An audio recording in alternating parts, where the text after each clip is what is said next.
Morbid Facts, Part 674. Mexican painter Frida Kahlo's life was a haunting mix of brilliance and suffering. After contracting polio at age 6, classmates called her Frida the Cripple. At 18, she was nearly killed when a steel handrail impaled her during a bus crash, entering through her pelvis and exiting her abdomen. Her spine, pelvis, collarbone, and foot were completely shattered. She endured over 30 brutal surgeries, spent months in body casts, and painted while bedridden. Frida later suffered 5 to 7 miscarriages as a result, with one nearly killing her from blood loss, and she captured the horror in disturbing works like Henry Ford Hospital, showing herself naked, bleeding, and surrounded by a floating fetus and surgical tools. Later on, gangrene took her leg, only deepening her depression. She filled her diary with dark images and wrote, "I am not sick, I am broken." Though officially ruled a pulmonary embolism, many believe she intentionally overdosed at 47. Her final diary entry read, "I hope the exit is joyful, and I hope to never return."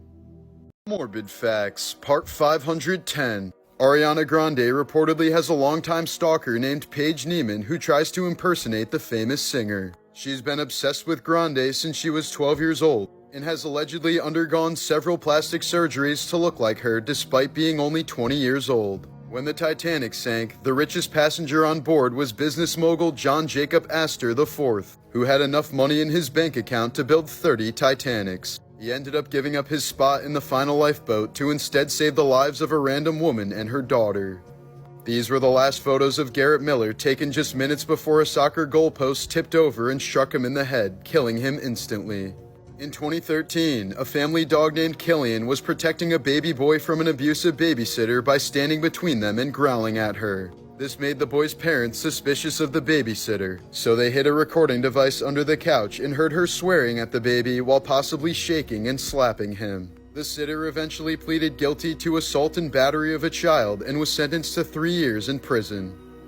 Morbid Facts, Part 380. Just last year, actor Anthony Starr received a 12-month prison sentence after being involved in a bar fight in Spain. According to reports, he drunkenly assaulted a chef by punching him in the face and smashing a bottle over his head. Starr then allegedly told the man, "You've committed the mistake of your life and I'm going to look for you. I want to kill you." The victim received 4 stitches in the hospital, and Starr managed to avoid jail time by paying him $4,000 in compensation. Bears in Russia sometimes get so desperate for food in the summer that they've been known to rip apart cemeteries and feast on the corpses of the recently deceased. In 1967, Prime Minister of Australia Harold Holt mysteriously disappeared while swimming in Queensland. He was presumed dead the next day and his body was never found. Former football star Brian Banks spent 6 years in prison until his alleged rape victim admitted that it never happened. This was the emotional moment when his innocence was proven and he was exonerated.